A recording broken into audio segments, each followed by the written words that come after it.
الحمدللہ رب العالمین والصلاة والسلام علی نبینا و رسولنا محمد وعلی آلہ وصحبہ اجمعین ومن تبعہم بإحسان الی یوم الدین اما بعد۔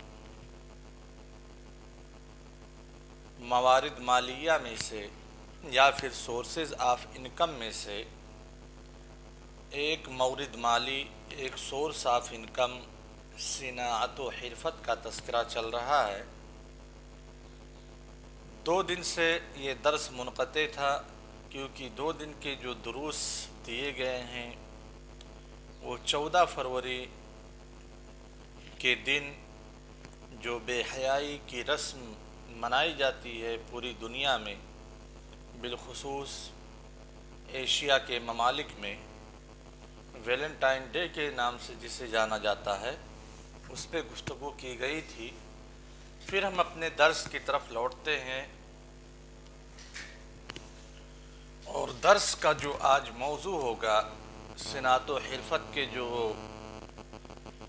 ذیلی عناوین ہیں، ان ذیلی عنوان میں سے ایک مسئلہ ہے کہ کیا نکاح کے اندر بھی، نکاح کے وقت بھی صنعت و حرفت کو دیکھا جائے گا؟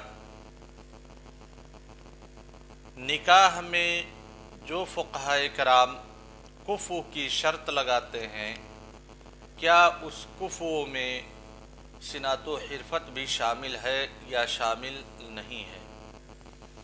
اور دوسرا مسئلہ ہوگا کہ صنعت و حرفت سے منسلک لوگوں کے شہادہ یعنی گواہی کا کیا مقام و مرتبہ ہے؟ کیا ان کی گواہی قابل قبول ہوگی شریعت کی نظر میں، یا شریعت کی نظر میں ان کی گواہی قابل قبول نہیں ہوگی؟ یہ 2 مسائل ہیں۔ سب سے پہلے ہم مسئلہ شروع کرتے ہیں اعتبار الحرفت فی النکاح، کہ کیا نکاح کے اندر صنعت و حرفت کا اعتبار ہے یا نہیں ہے؟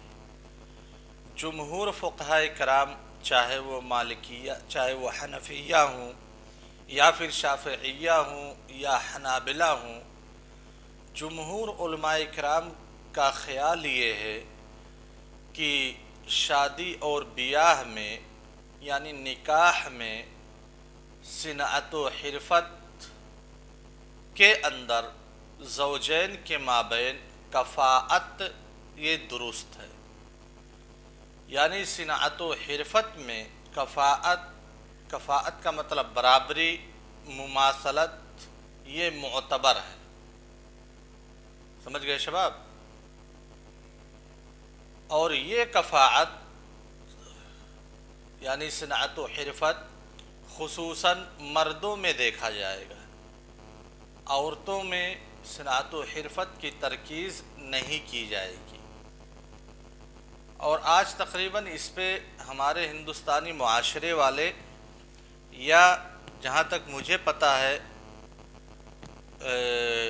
خلیجی ممالک والے بھی، جب اپنے بچی یا اپنے بہن کی شادی کرتے ہیں تو سب سے پہلے دیکھتے ہیں کہ لڑکا کیا کر رہا ہے، جس سے نکاح کرنے کا پروگرام ہے وہ لڑکا کر کیا رہا ہے، یعنی اس کا پیشہ کیا ہے، کس پیشے سے وہ منسلک ہے، وغیرہ وغیرہ۔ تو یہی وہ چیز ہے جسے فقہائے کرام کفاءت سے تعبیر کرتے ہیں، یعنی لڑکی والے یہ تلاش کرتے ہیں کہ جس لڑکے سے ہم اپنی لڑکی کو بیاہنا چاہتے ہیں یا شادی بسانا چاہتے ہیں، کیا لڑکے کے اندر وہ صلاحیت ہے، وہ کفاءت ہے جو ہماری لڑکی کے لیے موضوع ہے یا مناسب ہے یا نہیں ہے۔ اسی لیے لڑکے کے پیشے، لڑکے کی تعلیم، لڑکے کی بزنس وغیرہ سے تعلق سے چھان بین لڑکی والوں کے یہاں کی جاتی ہے۔ تو جمہور علماء کا خیال یہ ہے کہ نکاح کے وقت صنعت و حرفت میں کفاءت کا اعتبار کیا جائے گا۔ ٹھیک ہے شباب؟ لیکن یہ کفاءت، صنعت و حرفت کی جو کفاءت ہے، یہ نکاح کے شروط میں سے نہیں ہے۔ اب کفاءت کا مقام و مرتبہ کیا ہے، ایک مثال سے سمجھ سکتے ہیں کہ کفاءت کی اہمیت کیا ہے فقہائے کرام کے نزدیک۔ ایک مشہور مسئلہ آپ لوگ جانتے ہوں گے کہ اگر کوئی بغیر ولی کے نکاح کرے تو اس نکاح کا حکم کیا ہے؟ کیا ہے اس نکاح کا حکم؟ بغیر ولی کے اگر شادی ہو جاتی ہے تو اس شادی کا حکم کیا ہے؟ ہاں شباب، شیخ خالد، کیا حکم ہے بغیر ولی کے نکاح کرنا؟ نکاح باطل ہے جمہور علماء کرام کے نزدیک، ہے نا؟ علماء احناف کے بارے میں مشہور یہ ہے کہ فقہ حنفی میں ہے کہ بغیر ولی کے بھی نکاح درست ہے نا؟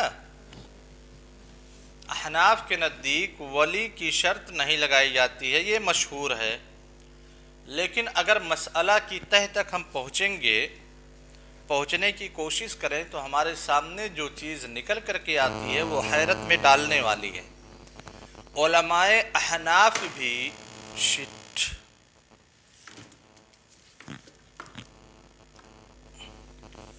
ہاں شباب، علماء احناف بھی ولی کا ہونا نکاح کے شروط میں سے تصور کرتے ہیں، یعنی جیسے جمہور کا مسلک ہے کہ عقد نکاح کی صحت کے لیے ولی کا ہونا ضروری ہے، ویسے فقہائے احناف کے نزدیک بھی عقد نکاح کی صحت کے لیے ولی کا ہونا ضروری ہے۔ بس فرق اتنا ہے کہ فقہائے احناف یہ تفصیل پیش کرتے ہیں کہ اگر لڑکی اور لڑکے کے درمیان کفاءت موجود ہے، دونوں کے درمیان مماثلت ہے خاندان میں، ٹھیک ہے، حسب و نسب میں، تو پھر ایسی صورت میں ولی کا ہونا ضروری نہیں ہے۔ یعنی اگر کفاءت پائی جا رہی ہے عاقدین کے مابین، زوجین کے مابین، تو ایسی صورت میں ولی کا ہونا عقد نکاح کی صحت کے لیے شرط نہیں ہے۔ لیکن اگر کفاءت نہیں پائی جا رہی ہے عاقدین کے مابین، تب پھر ولی کا ہونا شرط ہے۔ سمجھ گئے شباب؟ تو یہ کفاءت کی اہمیت ہے۔ تو خلاصہ کلام یہ ہے کہ جمہور علماء کرام کے نزدیک کفاءت صنعت و حرفت میں معتبر ہے، اور کفاءت کس میں دیکھی جائے گی؟ خصوصاً لڑکے میں دیکھی جائے گی۔ کفاءت کا جو پہلو ہوگا وہ ذکور کی جانب ہوگا، اناث کی طرف نہیں ہوگا، یعنی جو ترکیز کی جائے گی وہ لڑکے کی طرف کی جائے گی۔ اب رہی بات کہ کفاءت صنعت و حرفت میں جو معتبر ہے اس کا مدار کیا ہوگا؟ صنعت و حرفت میں جس کفاءت کے معتبر ہونے کی بات فقہائے کرام نے کی ہے وہ موقوف ہے فقہائے کرام کے نزدیک عرف اور عادت پہ،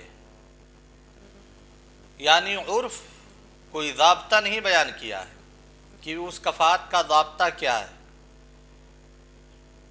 عرف میں جسے کفاءت تصور کیا جاتا ہے، صنعت و حرفت کے باب میں بات ہو رہی ہے، جسے کفاءت تصور کیا جا رہا ہے وہی کفاءت معتبر ہوگا۔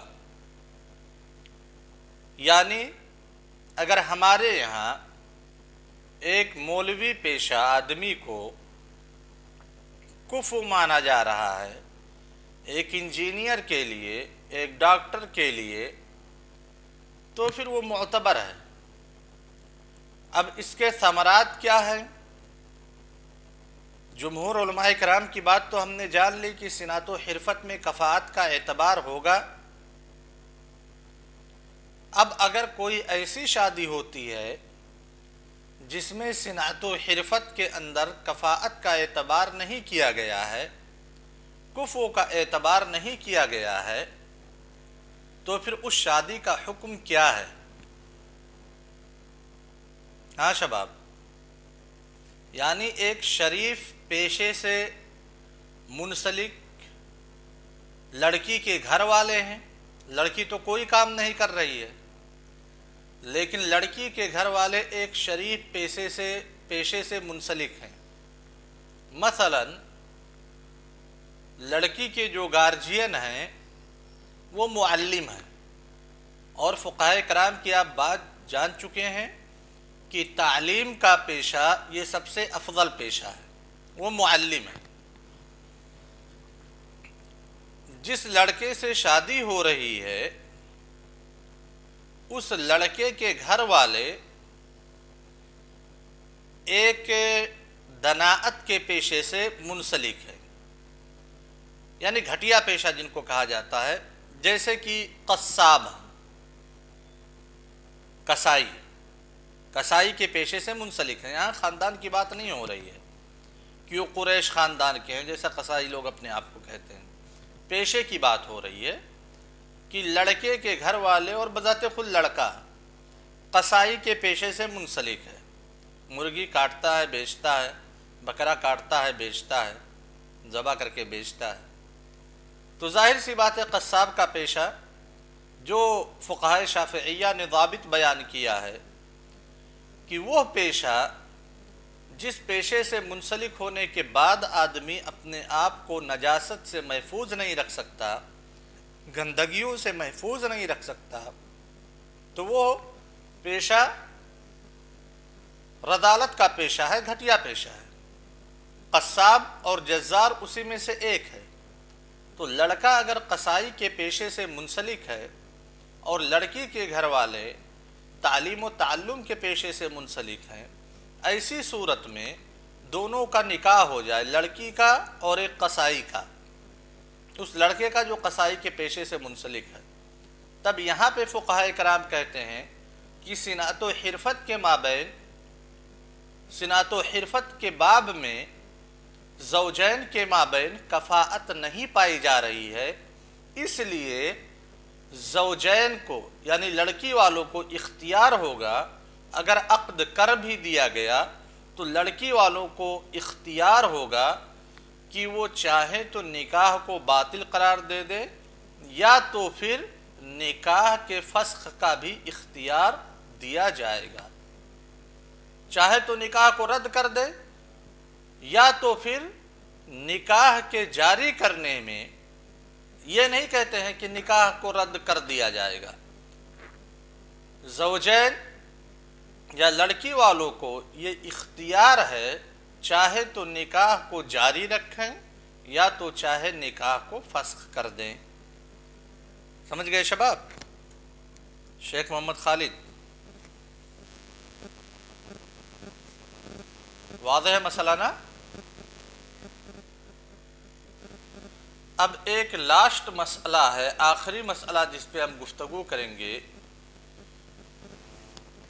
کہ جو لوگ اپنے آپ کو کسی پیشے سے منسلک کیے ہوئے ہیں ان کی گواہی کا کیا حکم ہے۔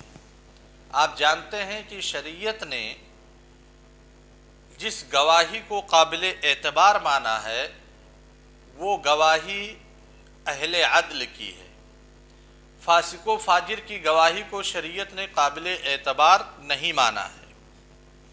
اور کچھ مقامات ایسے ہیں جہاں پہ عدل کے ساتھ ساتھ شریعت نے عدد کی بھی شرط لگائی ہے، ٹھیک ہے شباب؟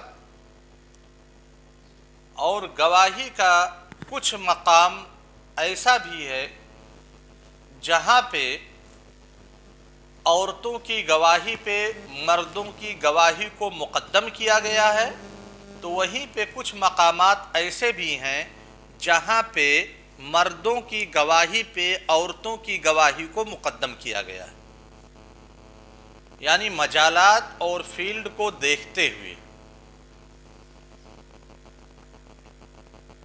سمجھے نا شباب؟ اب جیسے رضاعت کا مسئلہ ہے کہ فلاں لڑکے نے فلاں عورت کا دودھ پیا ہے، رضاعت کے مسئلے میں عورت کی گواہی کو مرد کی گواہی پہ مقدم کیا جائے گا. ایسے ہی جو بچہ پیدا ہوا ہے وہ ذکر ہے کہ انثی ہے، ٹھیک ہے، مذکر ہے یا مؤنث ہے، اس بچے کی تشخیص میں عورت کی گواہی کو مرد کی گواہی پہ مقدم کیا جائے گا. بچہ جو پیدا ہوا وہ پیدا ہونے کے ساتھ ہی مر گیا یا پیدا ہونے کے بعد 5-6 سیکنڈ زندہ رہا اس کے بعد مرا ہے یا پھر مرا ہوا بچہ پیدا ہوا ہے، ایسی صورت میں عورت کی گواہی کو مرد کی گواہی پہ مقدم کیا جائے گا، کیونکہ یہ وہ ظروف ہیں جہاں پہ عورتوں کی پہنچ زیادہ ہے. عورتیں ہی صاحب معاملہ ہوتی ہیں ان ظروف میں، ان حالات میں. ٹھیک ہے شباب؟ تو جیسے شریعت نے تفریق کی ہے مرد اور عورت کی گواہی میں، ویسے ہی مسئلہ ہے کہ جو پیشہ ور افراد ہیں ان کی گواہی کا کیا حکم ہے. تمام فقہائے کرام کا اتفاق ہے کہ وہ شخص جس نے کسی محرم پیشے کو اپنا ذریعہ معاش بنا رکھا ہے، اس محرم پیشے والے شخص کی گواہی کا اعتبار نہیں ہوگا. جیسے اگر کوئی کہانت کے پیشے سے منسلک ہے، کوئی نجومی بنا ہوا ہے، کوئی عراف بنا ہوا ہے، تو ایسے شخص کی گواہی کا اعتبار نہیں ہوگا، اس کی گواہی مردود ہوگی. ٹھیک ہے شباب؟ اور اسی طرح سے وہ پیشہ جس میں حرام کام سے اختلاط کی زیادہ گنجائش ہوتی ہے کہ اس پیشے میں انسان حرام کاری سے بچ نہیں سکتا ہے، زیادہ چانسز ہوتے ہیں، یعنی غالب گمان ہوتا ہے کہ حرام کاری اسے کرنا ہی پڑے گا. جیسے بینک میں کام کر رہا ہے، ایسے بینک میں جو سود سے انٹرسٹ سے کاروبار کرتا ہے، کسی ایسی کمپنی میں جو سودی کاروبار کرتی ہے، وہاں پہ جس بھی صورت میں وہ موظف موجود ہے، وہ صاحب حرفہ موجود ہے، صاحب پیشہ موجود ہے، جس بھی پوزیشن میں ہے، اس پوزیشن میں گویا کہ وہ بینک کی یا پھر کمپنی کی مدد کر رہا ہے. تو فقہائے کرام کے نزدیک ایسے شخص کی گواہی بھی قابل قبول نہیں ہے کسی بھی میدان میں، چاہے وہ عید کا چاند ہو، چاہے وہ رمضان کا چاند ہو، چاہے وہ کسی کے اوپر جرم کی شہادت دے، گواہی دے، ایسے شخص کی گواہی قابل قبول نہیں ہے.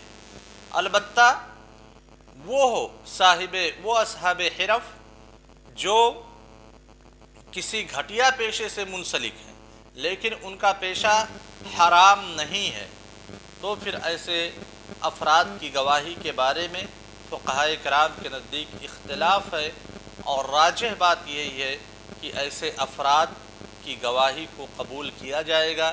یہی مسلک ہے علماء حنفیہ، شافعیہ اور مالکیہ کا اور حنابلہ کا. یہی صحیح مسلک ہے، گرچہ ان فقہائے کرام کے مابین اختلاف ہے. والسلام علیکم ورحمۃ اللہ وبرکاتہ.